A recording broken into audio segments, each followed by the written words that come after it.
Boa noite a todos. Graças ao bom Deus, nós chegamos ao nosso estudo final sobre a nossa série intitulada As Profecias do Apocalipse, e nós vamos tratar no último estudo como tudo terminará, qual será o fim dos remidos, como será a moradia, qual a simbologia dos portais, das fundações da Nova Jerusalém.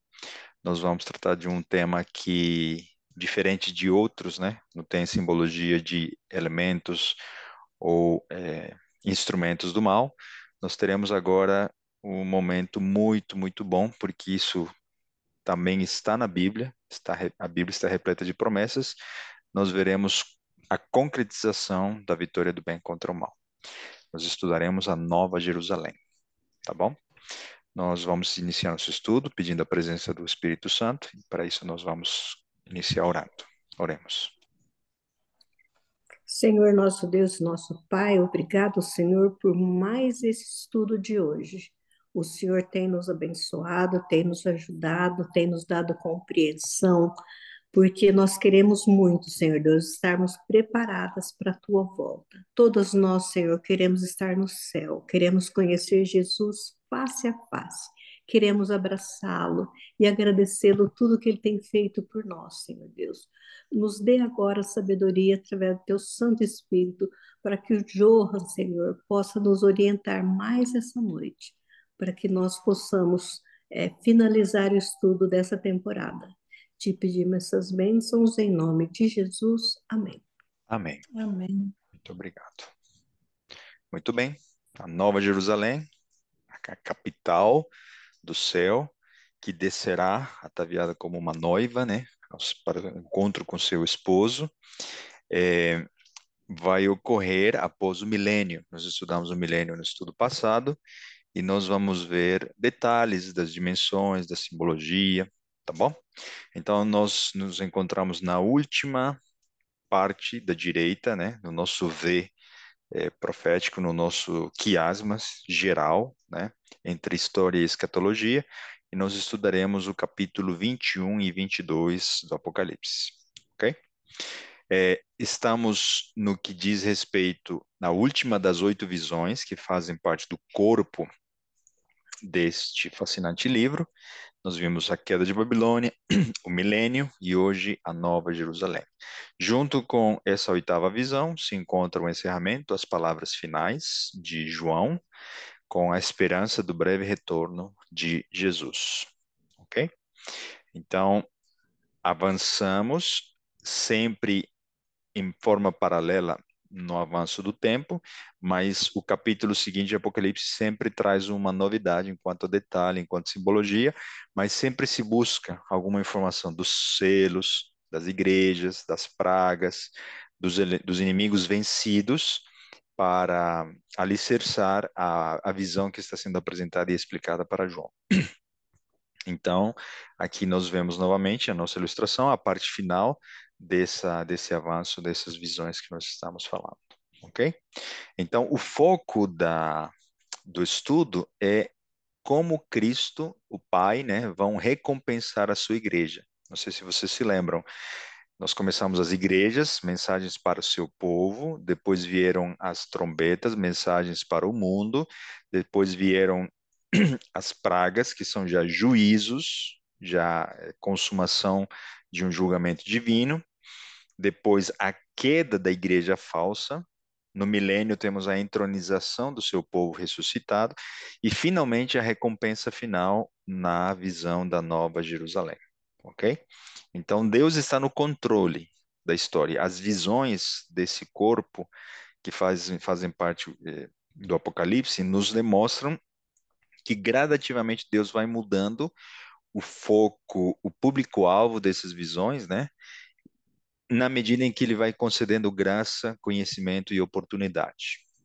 Agora, a graça se findou, Jesus já voltou, passou o milênio terminou, e então nós temos a consumação da recompensa, do galardão. Então, nós temos os 6 partes que compõem essa visão. Cristo aparece como uma luz, uma lâmpada eterna, vai aparecer a árvore da vida, portas de acesso à Nova Jerusalém, que jamais se fecharão. O trono de Deus e do Cordeiro estará na cidade, e a Nova Jerusalém descendo dos céus, ok? E uma última palavra de Cristo falando para João: venho sem demora. Tá bom? Então, esses são os tópicos que compõem, elementos, né, chaves que compõem a visão da Nova Jerusalém. Você se lembra, né, que existe uma simetria com alguma seção ou visão que nós já estudamos. Neste caso, a, esses mesmos 6 elementos têm uma simetria com as mensagens às 7 igrejas, onde Cristo aconselha a sua igreja ao longo das eras, né? Então, Cristo caminha entre luzes, né? 7 candelabros, candeeiros. Isso equivale a Cristo como luz, luz eterna, né? Uma lâmpada eterna. A árvore da vida aparece em Apocalipse 2:7, da mesma maneira que nós vimos aqui, tá bom? A porta está aberta em Apocalipse 3:8. Cristo assenta-se no trono do Pai, simétrico ao mesmo ponto, número 4 aqui da Nova Jerusalém. A Nova Jerusalém desce dos céus, Apocalipse 3:12, e as mensagens terminam com uma promessa: venho sem demora. É fantástico, né? Um homem sozinho, na figura de João, ou mesmo vários teólogos, ou qualquer suspeita de judeus, escribas, tentando codificar ou criar esse quiasma, por uma mente humana teria sido impossível fazer essas simetrias entre as visões que nós estudamos até aqui na nossa série, tá bom? Então há uma conexão que nós não podemos perder. Enquanto a igreja estava na terra, ao longo da história, Deus enviou mensagens para as 7 igrejas. Agora, esses elementos simbólicos aparecerão quando Jesus vai recompensar a última das igrejas, a vencedora. E lembrando que essa igreja será formada por aqueles que estarão vivos e por todos os santos que foram mortos na fé e serão ressuscitados para receber o galardão. Também existe uma oposição entre o que seriam as pragas, né? Um contraste entre punição e recompensa. Nós vemos as pragas, e aqui nós vemos o castigo que ocorre quando a cidade está descendo, o fogo descendo do céu, né? As circunstâncias que são relacionadas com as pragas é a queda de Babilônia e a igreja mãe, junto com as suas igrejas filhas. As circunstâncias relacionadas com a Nova Jerusalém, com a Santa Cidade, é o milênio, né? Como introdução a esse evento, a descida da Nova Jerusalém. Aqui em branco, né, destacando um anjo, ele que estava com uma taça, né, de uma das pragas, mostra a, o final, né, o fim, o destino da grande prostituta. Nós estudamos isso em Apocalipse 17. Da mesma maneira, um anjo com a taça, né, de uma das pragas, ele vai mostrar a João e a noiva, que seria a Nova Jerusalém, né, preparada para o Cordeiro, para Jesus. Na sequência, João vai tentar adorar o anjo e, da mesma maneira, aqui em Apocalipse 22, João vai tentar adorar o anjo. Então, nenhum evento, né, mesmo enquanto João estava recebendo a visão, passa desapercebido ou fora do controle das profecias. Ok? Então, começamos com a leitura do capítulo 21, versículos 1 e 2. Algo muito lindo, uma descrição maravilhosa. E vi um novo céu. João é levado, ele viaja no tempo, em visão, né? Não em corpo, mas em visão, para um tempo em que a terra foi transformada, foi criada novamente. Porque já o primeiro céu e a primeira terra passaram, e o mar já não existe. E eu, João, vi a santa cidade, a nova Jerusalém, que de Deus descia do céu, adereçada, ataviada, né, um sinônimo, como uma esposa para o seu marido. Numa linguagem simbólica, vocês se lembram, né?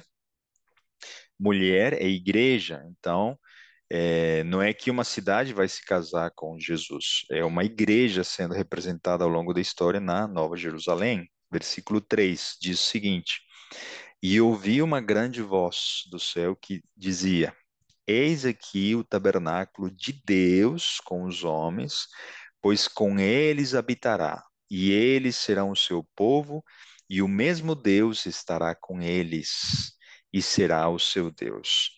Novamente, não sei se vocês perceberam, novamente o santuário, o tabernáculo se fazendo presente no texto, para nós sempre lembrarmos, né? E aqui eu estou sempre lançando uma propaganda, provavelmente da nossa próxima série, se vocês assim escolherem. O santuário, tá bom? É, ele é o pano de fundo de toda a Bíblia, que conecta maravilhosamente todas as verdades que estão no Antigo e no Novo Testamento. Agora aqui se descreve como a presença de Deus, né? Porque ele está no seu trono, na maneira de tabernacular, né? Tabernacular, a palavra significa habitar. Então, Deus vai habitar, com o seu povo, ok? Então, se concretiza a promessa que ocorreu no deserto, né? Dito a Moisés: Eu me fareis um santuário para que eu possa tabernacular, para que eu possa habitar no meio de vós. Então, vejam que promessa mais linda, né? E Deus limpará de seus olhos toda lágrima, e não haverá mais morte, nem pranto, nem clamor, nem dor, porque já as primeiras coisas são passadas. E aqui nós podemos colocar uma série de palavras, né? Não haverá mais doença, catástrofes, enfermidades, pandemias, perdas, saudade, tantas coisas, né, decorrentes e consequências do pecado, né, e das decisões erradas que os seres humanos tomaram. Tudo tem um tempo e Deus está esperando para que ele tome a ação oportuna para dar um novo início e agora definitivo para a história da humanidade, tá bom? Onde o plano de Deus para a humanidade voltará ao plano inicial. Deus restabelecendo, o propósito de eternidade para os seus filhos. Versículos 5 e 6. E o que estava sentado sobre o trono disse: Eis que faço novas todas as coisas. E disse-me: Escreve, porque estas palavras são verdadeiras e fiéis. E disse-me mais: Está cumprido. Eu sou o Alfa e o Ômega, o princípio e o fim. A quem quer que tiver sede de graça, lhe darei da fonte da água da vida. Esse personagem, Alfa e Ômega, é Jesus. Até porque ele está dizendo: Eu faço novas todas as coisas. Quem fez as primeiras coisas que já passaram? Jesus, né? O Verbo. João 1:1 nos identifica a ele. Gênesis, ele foi o membro da divindade que participou da criação, que executou a criação. Então ele vai restaurar tudo e vai recriar tudo de acordo com o plano inicial. Quem vencer, mais uma promessa, né, muito parecida com as promessas dadas às igrejas. Quem vencer herdará todas as coisas, e eu serei seu Deus, e ele será meu filho. Mas quanto aos tímidos, aos incrédulos, aos abomináveis, aos homicidas, e aos que se prostituem, e aos feiticeiros, e aos idólatras, e a todos os mentirosos, e a sua parte será no lago que arde com fogo e enxofre, o que é a segunda morte. Quando nós estudamos o milênio, nós vimos que todos esses seres que, na verdade, são praticantes do pecado, né? Porque esses pecados se encontram na lei de Deus, os mentirosos, os adúlteros, os assassinos, etc. Eles serão destruídos. E essa é a última das mortes, né? Quando o fogo for consumir os seus corpos, eles pararão de sofrer, de serem queimados pela eternidade. O inferno eterno não é bíblico e eles deixarão de existir. A segunda morte será aquela com resultados eternos, né? A morte que cada um de nós venhamos a passar a ter, ou alguém está passando, é temporária. né? Porque em algum momento haverá uma ressurreição, seja após o milênio, para receber o castigo eterno, ou na segunda vinda para receber o galardão, tá bom? Então, isso nós já estudamos. Qualquer dúvida, vocês podem acessar o estudo do milênio, né? O estudo passado. Vejam como o Apocalipse do Antigo Testamento nos persegue no bom sentido, né? Isaías 11, 6 a 9 diz: O lobo habitará com o cordeiro, e o leopardo se deitará junto ao cabrito, e o bezerro, o leão novo e o animal cevado andarão juntos, e um pequenino os guiará. A vaca e a ursa pastarão juntas, e as suas crias juntas se deitarão. O leão comerá palha com o boi, a criança de peito brincará sobre a toca da áspide, e o já desmamado meterá a mão na cova do basilisco. Não se fará mal, nem dano algum em todo o seu santo monte. Monte se referindo à igreja, né? A um corpo formado pelos filhos de Deus. Porque a terra se encherá do conhecimento do Senhor, como as águas cobrem o mar. Um conhecimento infinito. Se hoje nós temos um conhecimento infinito na natureza a ser descoberto, imaginem o Criador da natureza, né? Então, realidade que é utópica nos nossos dias, animais hoje em conflito, né? Em uma cadeia alimentar, convivendo juntos, em paz, em harmonia. Zacarias 8:3 vai complementar. Assim diz o Senhor: Voltarei para Sião e habitarei no meio de Jerusalém. Jerusalém chamar-se-á a cidade fiel, e o monte do Senhor dos Exércitos, Monte Santo. Alguns, numa leitura muito simples, mas equivocada, acreditam que esta é a Jerusalém da Palestina, né, capital de Israel nos nossos dias. O texto se refere à Nova Jerusalém. Essas profecias que falam a respeito de Deus, a vitória final do seu povo, né, e Jerusalém como capital, se refere a uma Jerusalém futura, tá bom? Ainda, Zacarias 14:4 diz: Naquele dia estarão os pés do Senhor sobre o Monte das Oliveiras. Porque é uma figura de linguagem, né? Deus é espírito, não tem braços, pés, né? Só Cristo que foi é, encarnado num corpo humano. Mas aqui é uma figura de linguagem para dizer que os pés, né? A base da nova cidade, a presença de Deus, né, no meio dela, ela se assentará no Monte das Oliveiras. Ali foi o local escolhido por Deus para a descida da Nova Jerusalém, que está de frente para Jerusalém, para o Oriente. O Monte das Oliveiras será fendido, será rasgado no meio, para o Oriente e para o Ocidente, e haverá um vale muito grande. Metade do monte se apartará para o norte e a outra metade para o sul, ok? Em preparação geográfica para o recebimento da nova cidade. Versículos 9 e 10. E veio um dos 7 anjos que tinham as 7 taças cheias das últimas 7 pragas e falou comigo.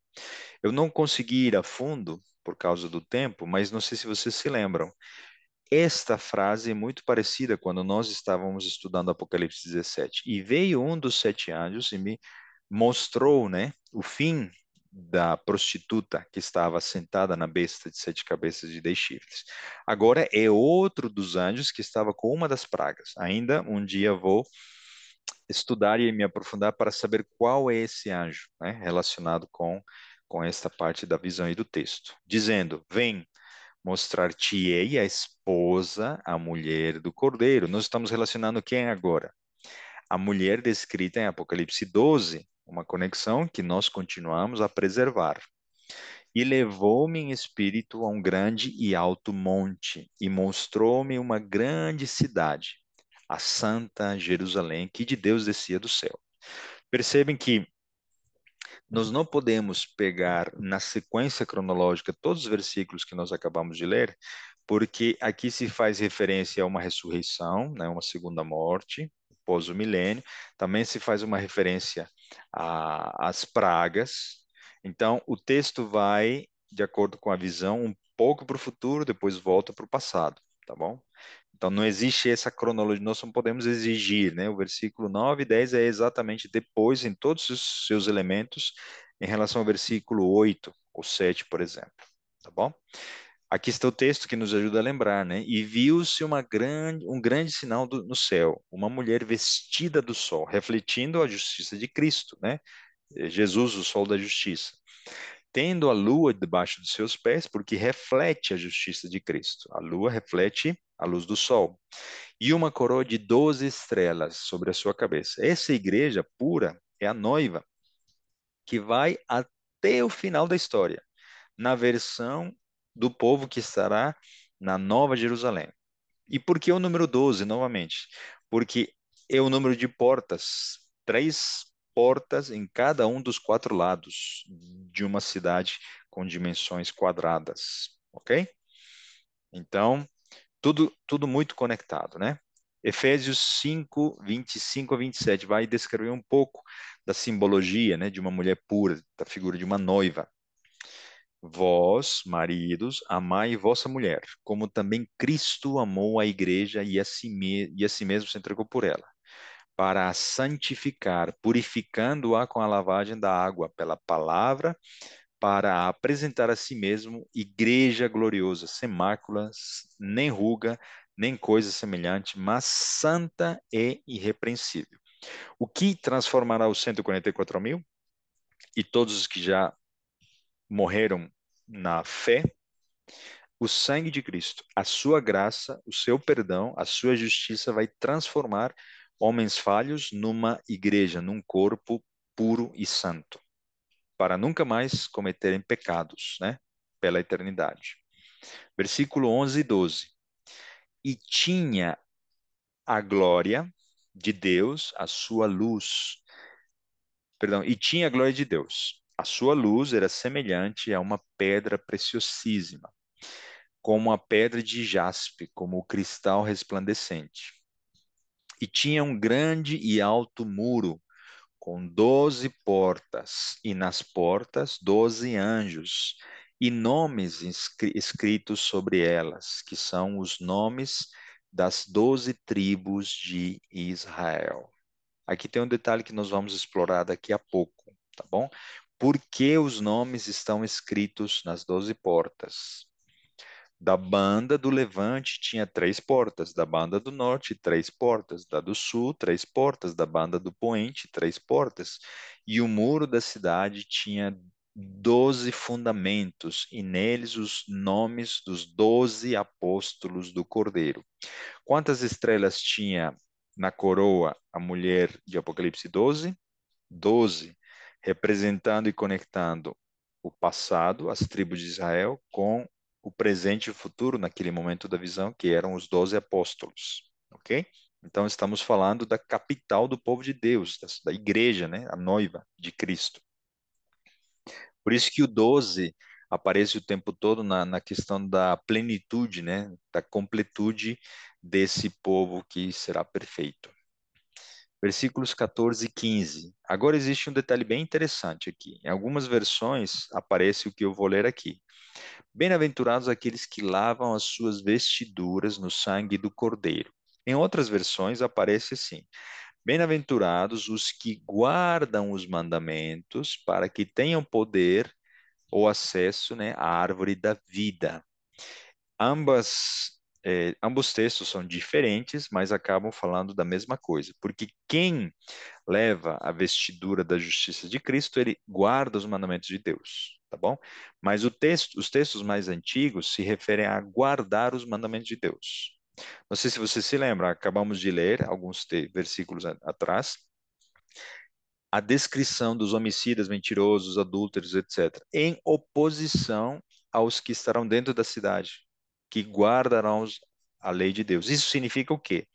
Que a lei de Deus continuará sendo vigente e durará pela eternidade, porque ela reflete o caráter de Deus, ok?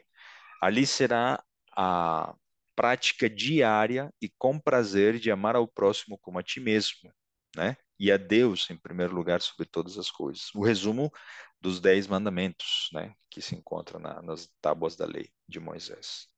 Para quê? Para que tenham direito à árvore da vida e possam entrar na cidade pelas portas. Qual é a condição, então? Nós só poderemos entrar pelas portas tendo essas vestiduras ou guardando os mandamentos de Deus. Só que ali nós já estaremos transformados, sem a natureza pecaminosa, ok? Então ali, mas é importante dizer que todos já cumprirão com essas condições, porque nenhum ímpio estará ali para poder se candidatar a entrar ou não à porta. Mas é uma condição que todos os que entrarão terão justiça, né? E guardar os mandamentos de Deus. Ficarão de fora os cães, os feiticeiros e os que se prostituem, e os homicidas e os idólatras e qualquer que ama e comete a mentira. Novamente aqui, né?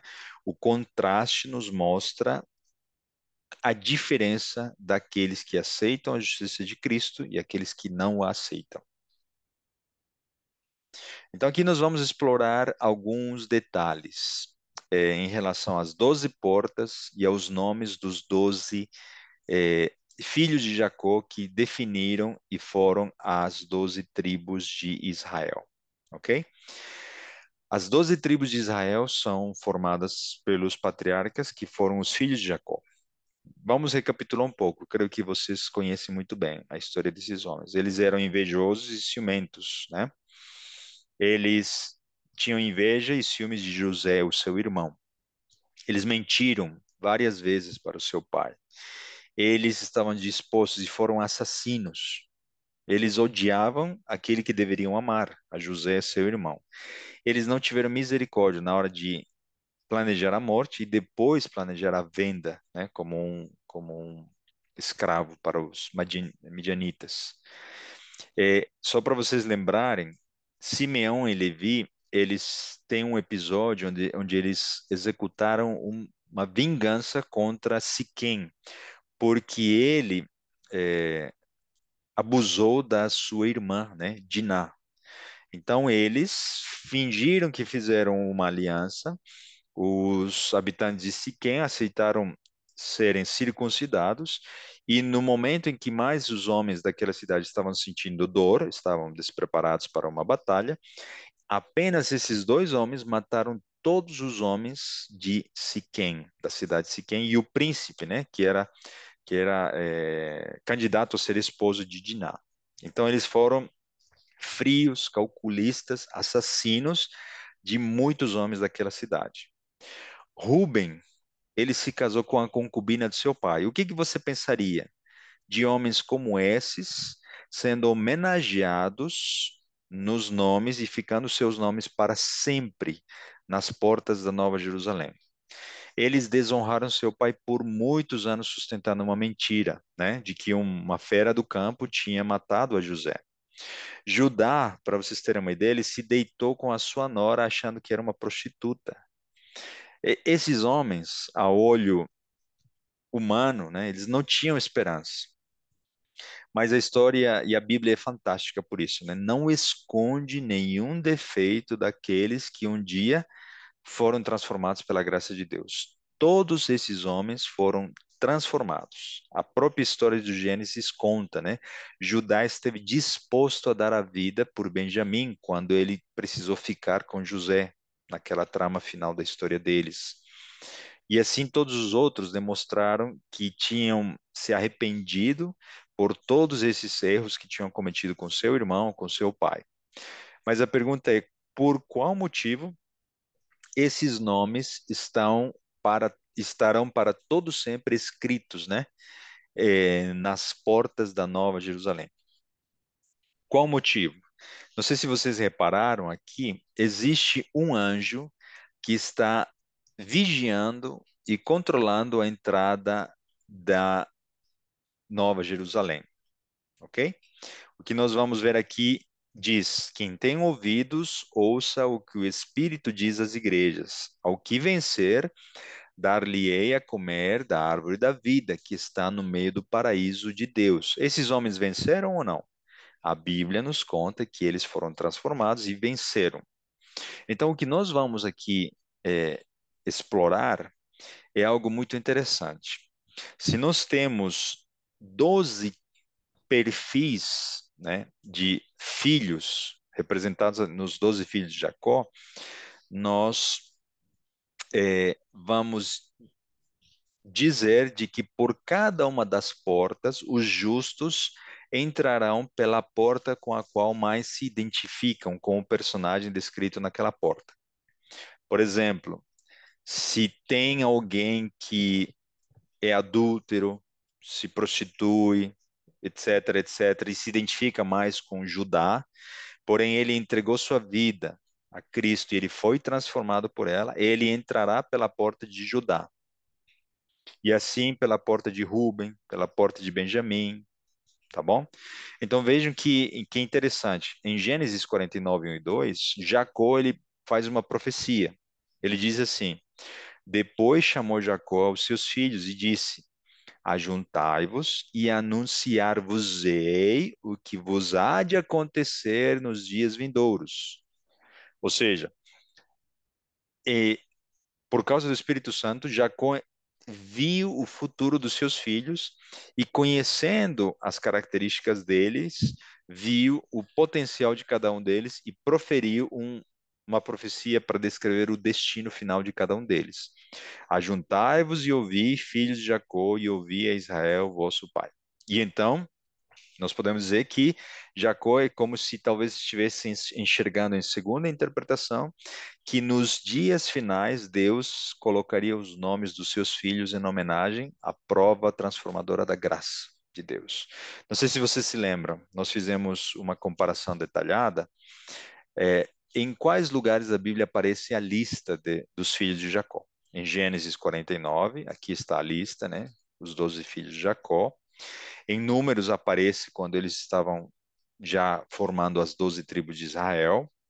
Em Ezequiel 48, aparece aqui novamente uma lista. E em Apocalipse 7, novamente uma lista. E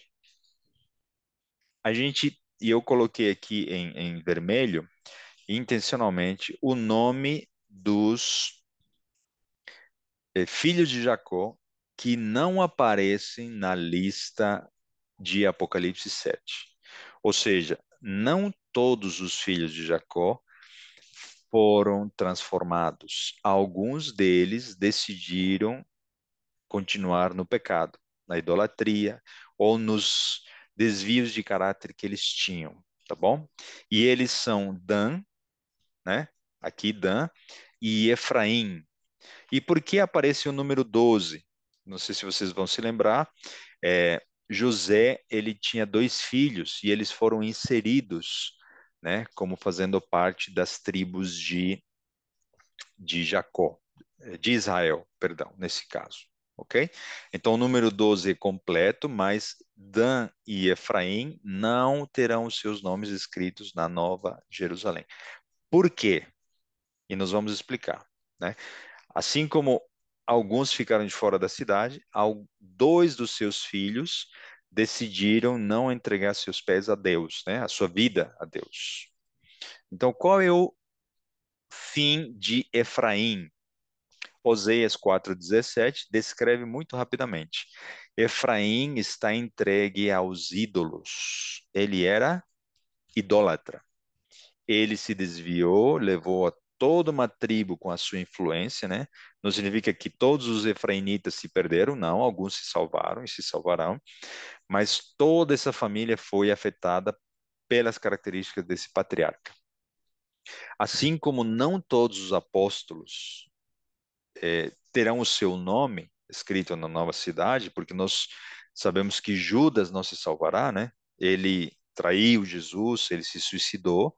Então, da mesma maneira, nós temos a prova de que a liberdade será exercida, foi exercida pelos membros das tribos de Judá, pelos apóstolos e pelos seres humanos ao longo da história. Qual foi a característica de Dan? Gênesis 49, 17.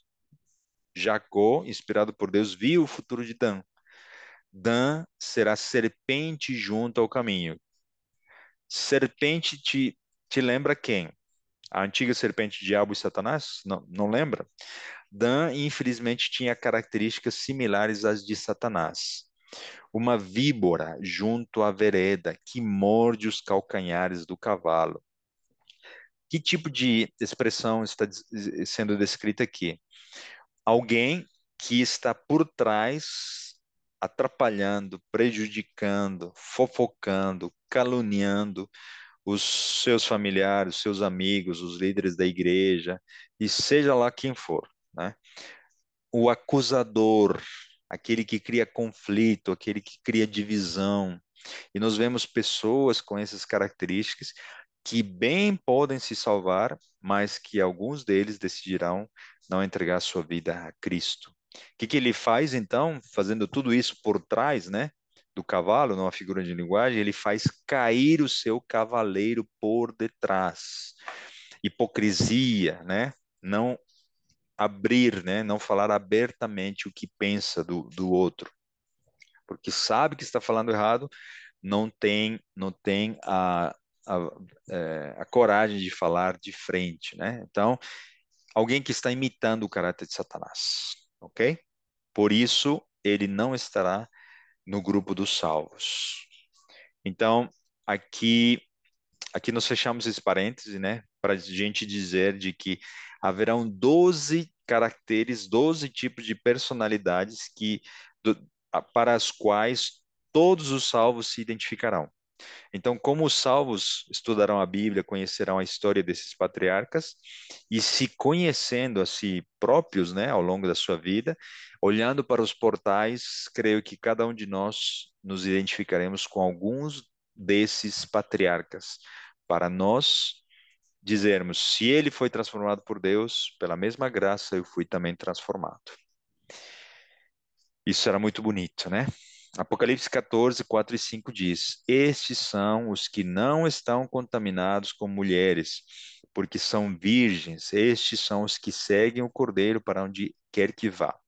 Estes são os que dentre os homens foram comprados como primícias para Deus e para o Cordeiro. Na sua boca não se achou engano, porque são irrepreensíveis diante do trono de Deus. A condição de pureza da igreja. E aquele que falava comigo tinha uma cana de ouro para medir a cidade. Medir representa julgar, né, também.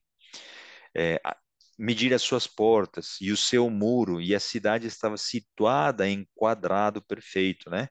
E o seu comprimento era tanto como a sua largura. E mediu a cidade com a cana até 12.000 estádios, o que equivale, fazendo as contas, né, a mais ou menos 2.400 quilômetros. E o seu comprimento, largura e altura eram iguais, então era um cubo perfeito, né, um prisma perfeito. E mediu o seu muro de 144 côvados, conforme a medida de homem, que é a de um anjo. Esses dias eu estava conversando com um irmão, muito interessante. Ele pegou essa altura, né? Estamos imaginando um cubo perfeito, é praticamente ele toma conta quase do Brasil inteiro, né? Assim, do Sudeste um pouco mais do que o Sudeste no Brasil, tá? Mais ou menos essa dimensão que ali temos. Ele pegou o raio da Terra, ele me contando, não consegui reproduzir ainda pelo tempo, né? É, ele pegou o raio da Terra, que é conhecido, né? Pela ciência, e ele inferiu de que de qualquer lugar do mundo, numa terra esférica, poderá ser vista a cidade da Nova Jerusalém. Não sei se vocês entenderam, né? Como nós temos uma esfera, devido à altura de 2.400 quilômetros, essa terra, essa cidade, no horizonte poderá ser vista dos confins do planeta, tá bom? Então todos saberão onde estarão todos os santos, né, numa terra renovada. Achei interessante, eu compartilho com vocês. Apocalipse 21, 18 a 21 diz: E a construção do seu muro era de jaspe, e a cidade de ouro puro, semelhante a vidro puro, e os fundamentos do muro da cidade estavam adornados de toda a pedra preciosa. O primeiro fundamento era jaspe, o segundo safira, o terceiro calcedônia, o quarto esmeralda, o quinto sardônica, o sexto sárdio, o sétimo crisólito, o oitavo berílio, o nono topázio, o décimo crisópraso, o undécimo jacinto, o duodécimo ametista, e as 12 portas eram 12 pérolas. Imaginem uma porta daquele tamanho formada por uma pérola. Cada uma das portas era uma pérola, e a praça da cidade de ouro puro, como vidro transparente. Todos esses elementos foram criados um dia por Deus e foram escondidos, removidos por ocasião do dilúvio. E quando Deus cria novamente, né, transformar a terra, todas essas belezas naturais voltarão a ser expostas na superfície do nosso planeta, né? O plano de Deus restaurado. Então, como nós vimos, esse slide creio que ficou de fora, né? Mas acaba complementando. A plenitude está aqui composta, né? Na história das tribos, dos apóstolos, as estrelas da coroa da mulher e 12.000, né? É um número que nos remete aos 144.000, né? 12 vezes 12 vezes 1.000 também, ok? E nela não vi templo, porque o seu templo é o Senhor Deus Todo-Poderoso, e o Cordeiro, e a cidade não necessita de sol nem de lua para que nela resplandeçam, porque a glória de Deus a tem alumiado. E o Cordeiro é a sua lâmpada. Que maravilhoso, né? Que bonito. E as nações andarão à sua luz, e os reis da terra trarão para ela a sua glória e honra. E as suas portas não se fecharão de dia, porque ali não haverá noite.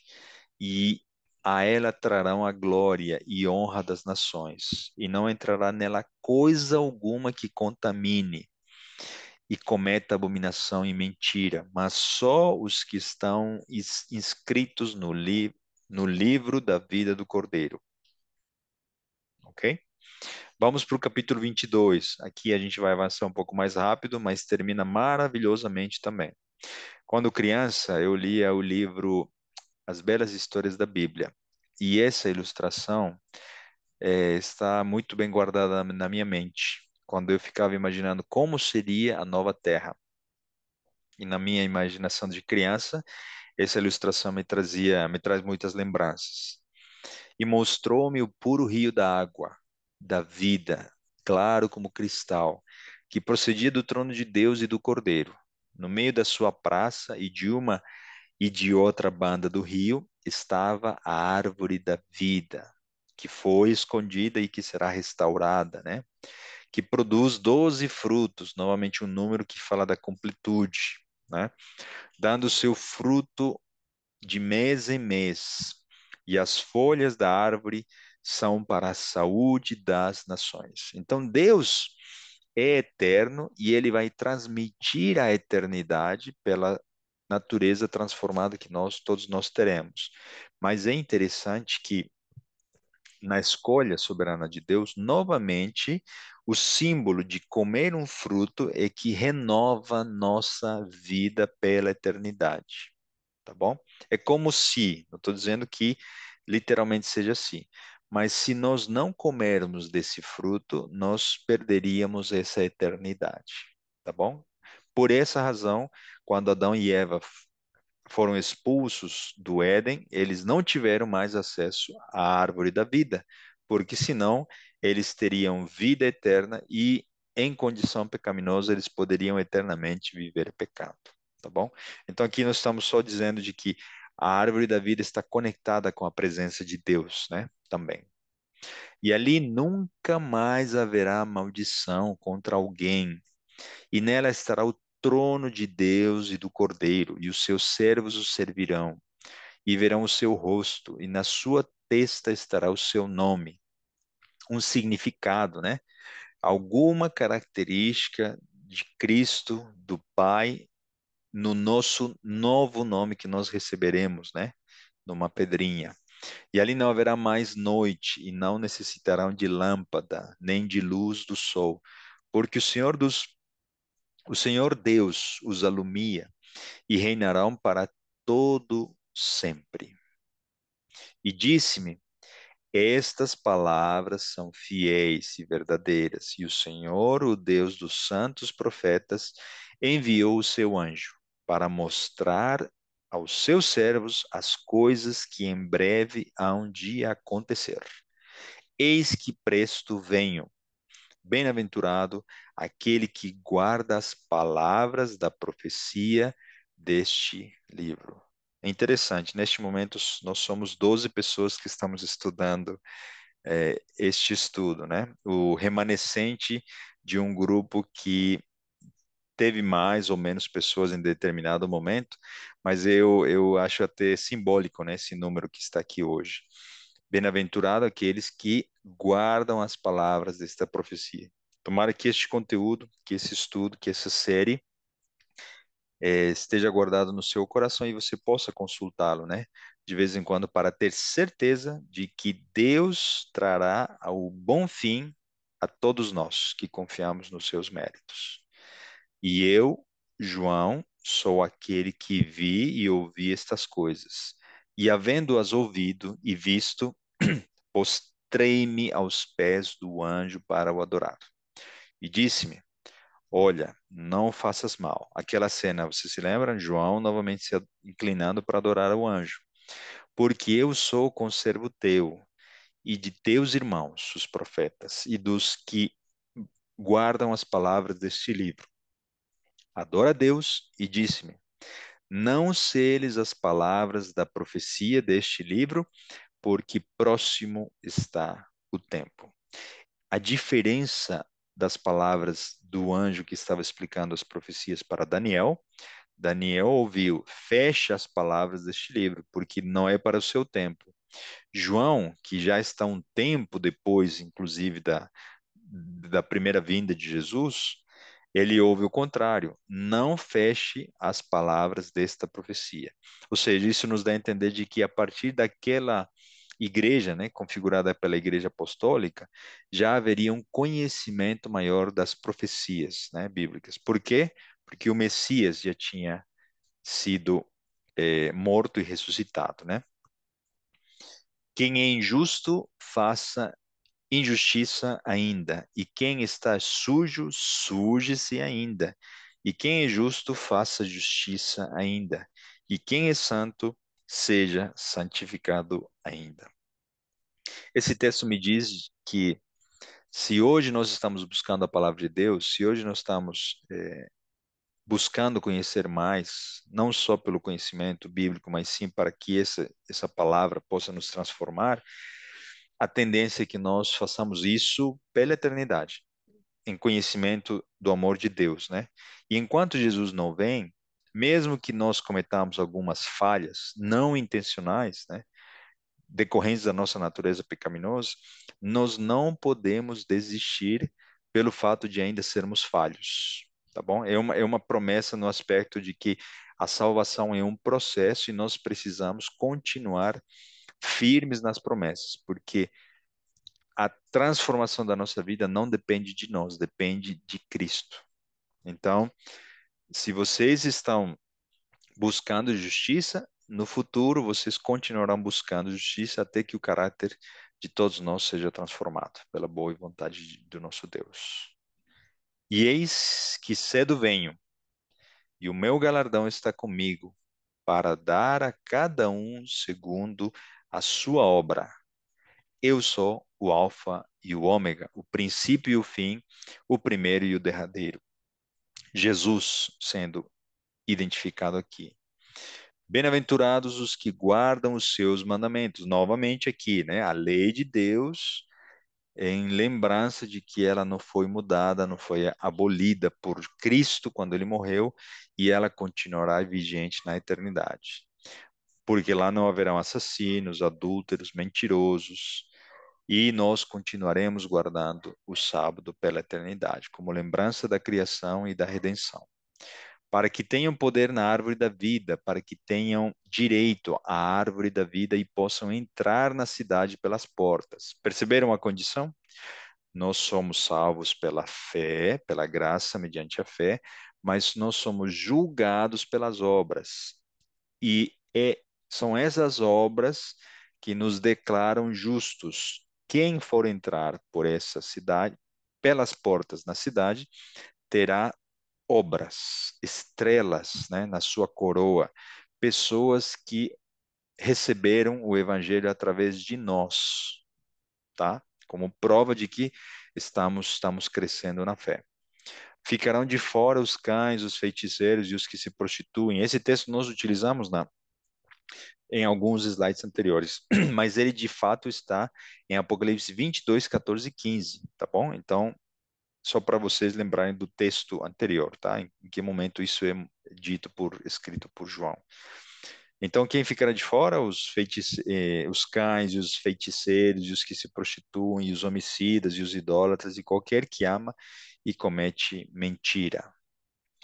Eu, Jesus, enviei o meu anjo para vos testificar estas coisas nas igrejas. Eu sou a raiz e a geração de Davi, resplandecente estrela da manhã. E o Espírito e a esposa dizem: Vem. E quem ouve, diga: Vem. E quem tem sede, venha. E quem quiser, tome de graça da água da vida. É um convite feito a cada um de nós nos nossos dias.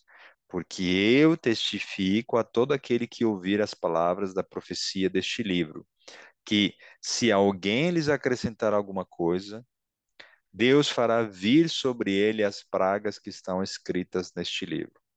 A palavra de Deus é sagrada e é completa. Toda ela é inspirada por Deus. Nós não podemos acrescentar nada.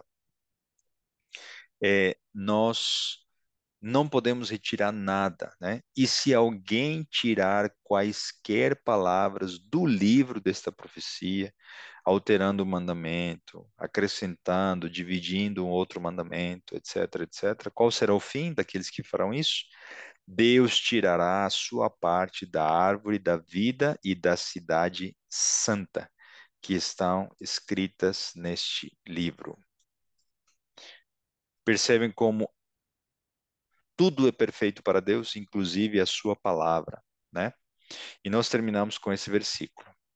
Aquele que testifica estas coisas diz: certamente cedo venho. Amém. Ora vem, Senhor Jesus. A graça de nosso Senhor Jesus Cristo seja com todos vós. Amém. Que bonito, né? Como termina esse livro, como são as palavras finais de Cristo, do anjo, de João, e tomara que sejam as palavras nossas quando estivermos em alguma dificuldade ou que nós possamos nos lembrar destas promessas. Que você possa continuar com esse desejo de buscar a justiça de Cristo, para que um dia possamos morar com Ele eternamente. Louvamos a Deus pela oportunidade de termos chegado até aqui, concluímos mais uma série e nós terminamos com uma oração agradecendo ao nosso bom Deus. Querido Senhor, nosso bom Pai, muito obrigado por ter nos conduzido até aqui, ter nos concedido saúde, oportunidade e liberdade para estudarmos a Tua palavra, acesso às referências, tecnologia que nos aproxima, que nos permite estudar, recapitular as visões e a profecia deste fascinante livro. Obrigado, Deus, porque nós temos o privilégio de vermos os sinais se cumprindo aos nossos olhos. Obrigado porque sabemos que o Senhor está muito próximo a voltar. Por isso nós pedimos perdão pelos nossos pecados e suplicamos que a justiça de Cristo possa revestir nossas falhas, nossos pecados, para nós sermos transformados a cada dia. Abençoe cada pessoa que está aqui presencialmente, de forma online, ou de forma assistindo algum momento a gravação deste estudo. Que teu Santo Espírito toque cada um de nós. São bênçãos que nós pedimos e agradecemos em nome de Jesus. Amém. Amém. Amém. Amém, Jó. Amém. Amém.